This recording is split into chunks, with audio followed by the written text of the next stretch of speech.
What's going on, everybody? So yeah, just before we start, this may be an incredibly boring video because I am going to be going over not every single, but my top 6 favorite descriptions of the kaijus. That's out of the way. Now to the start of the video. Have you ever thought about how long it actually takes to make a kaiju? It takes a while, but that's not where I'm going. Hear me out. Have you ever thought about how long it takes to make the description of the kaiju? Like, I'm talking for the special ones like Kamedov-kun or Kamedov-kun or Vudan. Those are special event. Those are not actually in the movies. So yeah, the developers actually have to spend a while actually trying to make a good description for it, fitting it, making so it's suitable for the kaiju. Now there are 7 things I'm going to be going over, from top 6, and then I'm going to add EX as our bonus. So first up is Kamedov-kun. Next is going to be Frozen Behemoth. Then it's going to be Frostbite. Then Cleric, Vudan, and Nutcracker. Nutcracker is my personal favorite. I love Nutcracker. It has a description of a god. Now, let's begin. First is Kamedov-kun. While filming Shin Godzilla 2016, Shin's second form fell through a dimensional rift after someone dropped a black hole candy on the set. Transported to a snowy paradise, Kamada met an old man wearing red, offering it a very special job. Next up we have Frozen Behemoth. Not that. After the events of King of the Monsters, Titan's Behemoth found themselves stranded in the cold, white hell of Iceland. After hibernating in this state, Titan's Behemoth adapted to the climate and has since set out to help Earth regenerate its previous ice caps. Now, top 4, which is Frostbite Godzilla. In the distant past, Godzilla's race inhabited the far, cold reaches of the globe, being bereft of the power to control the very ice. Their leader was a being of unparalleled strength, with a gradualist matched only to its very will. And yeah, forgive me, some of these I just cannot pronounce.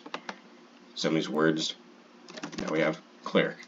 Now I can't read that kind of description, so I'm going to read it from Fandom.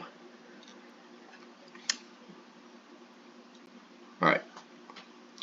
A primitive form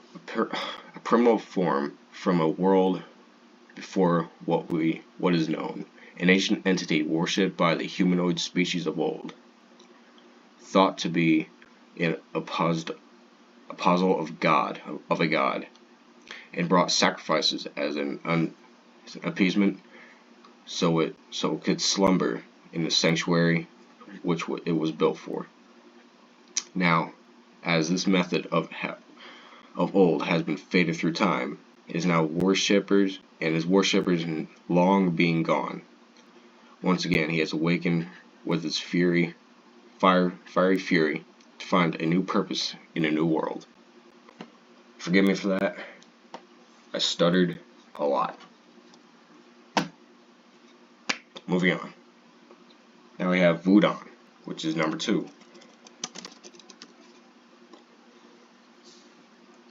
Juju, a shapeless being bared from the deep pocket dimension, entered the world through a rift along with old Heisei Rodan's old form.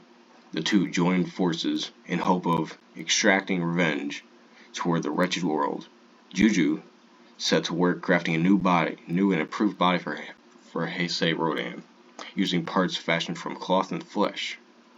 With their 2 powers combined, they were impossible to defeat, wreaking havoc to everyone who dared face them.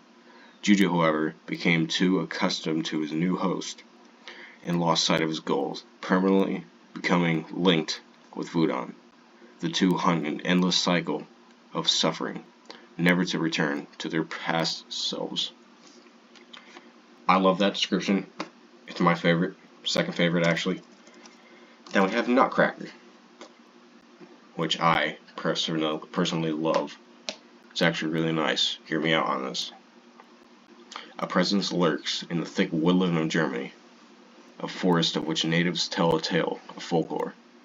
A constant clacking echoing through the pines, and a frigid breath growing ever so cold in the center of the forest. A girl and a prince, finding a venom king of tyranny. In defeating this foe, one loses their life, in the other, their sanity. A shortness of breath through the winter cold, soothed by a symphony. I love that. And as I just realized, I forgot to add zombie guy again. Let me do that real quick. That's silly me, I forgot to add zombie. Alright. This one is quite special, murmured a mysterious figure, as if you believe your creation wants to murder all of existence. Then so it will. For all but a brief moment, silence blanketed the room, only to come to an abrupt halt, as the conversation finally lowered into view. First, a flicker of neon light, then a quiet cry, then a scream. Yes, I did say scream. Now finally, we have EX. This is just a bonus, because I have nothing else to do in this world. Nah, just joking. Manila EX is Godzilla's feather, and first appeared in The Father of Godzilla in 1967. I don't even know if that's a movie. Yes. Since then, he has starred very frequently in shows and movies during the very era, being portrayed primarily by a smug anti-hero we know and love for him today. Manila is a also prolific swing and jazz musician, and has composed many deeply emotional songs with the likes of Frank Sinatra and Louis Armstrong. And that's the video. Hope you enjoyed. Again, I'll see you tomorrow. And yes, I wasn't gonna make this video yesterday, but I decided to do something else. It came Max Prime, and I made a video on that. So yeah. Anyways, yeah, I actually hope you enjoyed that, because I personally love reading descriptions of these kaijus, because in my opinion it's just really cool. And yeah, developers do a great job doing these. And yeah, I'll see you tomorrow or the day after. Bye.